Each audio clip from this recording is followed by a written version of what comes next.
Tássio Belisário. Boa noite, Edmito. Gostaria de entender por que o Vasco só contrata jogadores ruins. Se for para contratar jogador meia-boca, é melhor usar a molecada da base. Caramba, o Tássio. É exatamente como eu penso. Mas eu não tenho gerência nenhuma, né, no futebol do Vasco da Gama. Sou bastante amigo do Pedrinho, sou amigo do Felipe, discordo de muita coisa, da maneira com que eles conduzem. Por isso eu tenho ficado cada dia mais distante, principalmente da parte administrativa. Agora, esse é uma pergunta, um questionamento que eu faço também. Jogadores caros, eles são muito caros, né?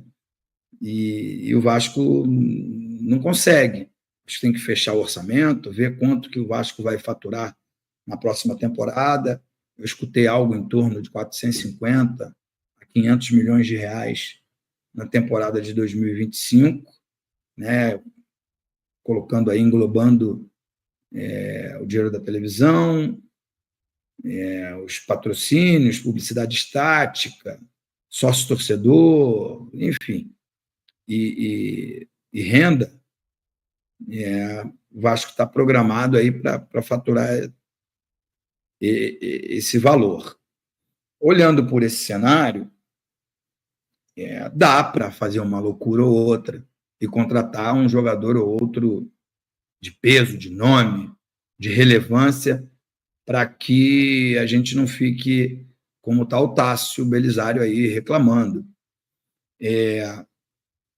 Eu acho que uma das grandes saídas para o clube resolver os seus problemas financeiros são os jogadores da base, né? E o Vasco tem aproveitado pouco os jogadores da base. Até tentou ali com o Ryan, com o Leandrinho, com o Estrela, né? Se bem que o Estrela se machucou, porque eu acho que se ele não tivesse se machucado naquele momento, ele teria uma sequência. Dizem que o Lincoln e o Luiz Gustavo, que são dois zagueiros jovens, são muito bons jogadores e que mais cedo ou mais tarde eles formarão uma dupla de zagueiros ali no Vasco da Gama. Eu estou esperando esse momento, mas penso exatamente como você. Pouca movimentação e a pouca movimentação que tem do Vasco no mercado, ela direciona para jogadores mais ou menos, né? Eu não vejo muitos jogos do Atlético Paranaense, até porque não passa na TV aberta, ou pelo menos no pacote que eu tenho de pay-per-view. Então, não posso afirmar. Acho que os números do Coelho são muito ruins. De novo, um jogador que fez 5 gols só na temporada, e eu acho que é número ruim para atacante, né? Acho que o Vasco tem que ir atrás de jogadores que façam 20, 30, 20, 25, 30 gols numa temporada, para junto com o Verratti, que foi o goleador da temporada brasileira, fez 19 gols. O artilheiro do Campeonato Brasileiro fez 15 gols. É muito pouco, é muito pouco, é muito pouco. Então, eu acho que por isso, por causa disso, Tássio, que eu seria mais ousado. Eu iria lá tentar a contratação do Richarlison, tentar a contratação do Gabriel Jesus. Se não fosse esses os jogadores, que fossem do nível desses, né? Jogadores.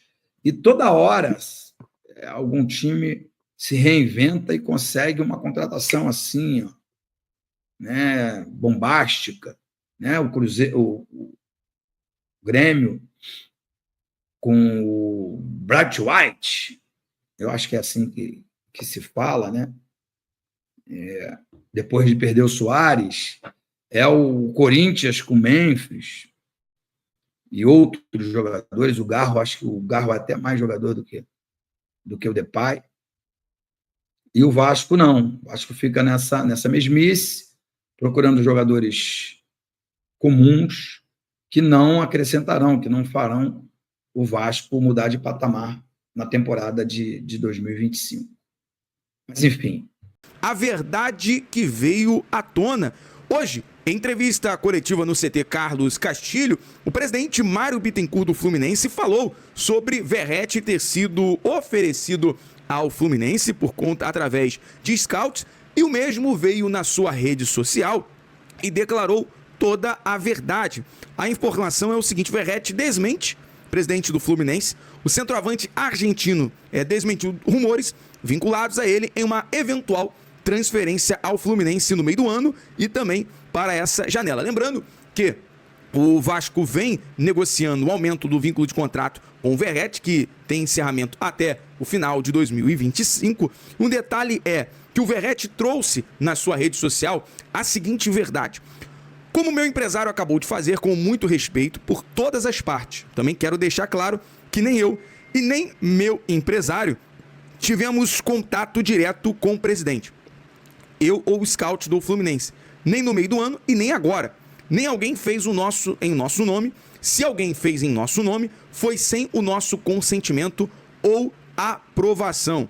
Também esclareço que meu empresário não me ofereceu e nem um clube, como está sendo falado. E repito, se alguém fez isso em nosso nome, foi sem o nosso consentimento ou a nossa aprovação. Muito obrigado.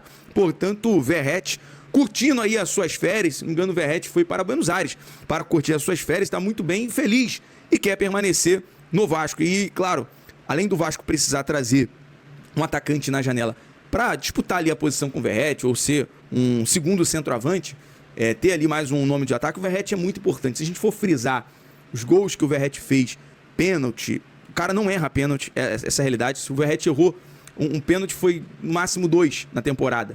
Mas todos os pênaltis importantes nas disputas ali pela Copa do Brasil, o Verratti converteu, fora o aproveitamento dele. É claro que o Verratti basicamente está ali encerrando, né? Futuramente vai encerrar a sua carreira. Mudando de assunto e não menos importante, vamos falar sobre o que está movimentando, galera, nesse momento, com alguns detalhes, sobre Marinacci, próximo do São Paulo. Essa é a pergunta que não quer calar. Por quê? Segundo a informação do jornalista Jorge Nicola, que foi um dos primeiros a falar sobre Marinacci, interesse na SAF Cruz Maltina, a informação é que Evangelos Marinacci e o tricolor paulista estão bem adiantados nas negociações com as categorias de base são paulinas. E se o negócio for fechado, ele pode desistir da ideia de fechar com a SAF Cruz Maltina. Eu já vou trazer o porquê e o motivo desse detalhe. O empresário grego Evangelos Marinacci pode desistir de comprar a SAF do Vasco caso consiga um acordo com o São Paulo, segundo as informações que veio do Nicola, e até o próprio presidente Casares, presidente do São Paulo, trouxe alguns detalhes dessa informação sobre estar, de fato, em negociações avançadas para poder utilizar, né, os jogadores, investir nos jogadores de Cotia. Ele não vai comprar a Cotia, ele vai investir na base do São Paulo, muito parecido com aquilo que a Eagle Futebol tinha com o Resende FC, né, na base do Resende. Outro detalhe é que o São Paulo vai virar SAF? Não. Então, Evangelos Marinacci não vai participar do capital sócio do clube. O detalhe é que ele está vetado de adquirir o Vasco? Outra pergunta. Se participar da administração das categorias de base, sim, ele estará vetado, porque a Lei Geral dos Esportes, inclusive da SAF, veda a administração cruzada de clubes da mesma divisão. Então, seria aí um conflito de interesse da parte do Marinacci. Então, ou ele investe na base do São Paulo, ou ele chega até o presidente Pedrinho com uma proposta para comprar a SAF, porque nesse momento, até pelo que o presidente falou, não chegou nenhuma proposta, apenas um interesse, conversas sobre a questão do NDA, que é a parte de confidencialidade. E outro detalhe, galera, trazendo aqui, nesse momento, a informação é que, segundo o GE, tá, a informação do amigo Tébaro Schmidt, é improvável que um acordo para a venda da SAF seja alcançado até março.